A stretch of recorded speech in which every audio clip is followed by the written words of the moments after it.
ഉണ്ടാക്കിയ ഒരു സമയം തന്നെ. കാരണം മോളുടെ അനിയൻ്റെയൊക്കെ ആഗ്രഹം പോലെ തന്നെ നമുക്ക് മുന്നിൽ കൂട്ട ടൈഗറിൻ്റെ മനോഹരമായ കാഴ്ചകൾ, മനോഹരമായ ആ ഒരു ദൃശ്യം അവളും അവിടെ ഫോണെ കൃത്യമായിട്ടത് പകർത്തി.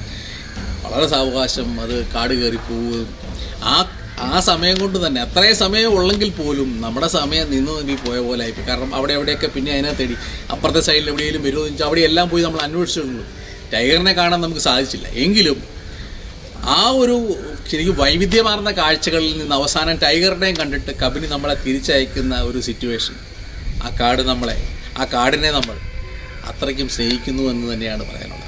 നമ്മൾ ശരിക്കും ആ കാടിനെയും ആ പ്രകൃതിയൊക്കെ സ്നേഹിക്കുന്ന പോലെ തന്നെ അത് നമ്മളെ സ്നേഹിക്കുന്നുള്ള ചിന്തയാണ് എനിക്ക് ഒന്നും ഉണ്ടാകാറുള്ളത്.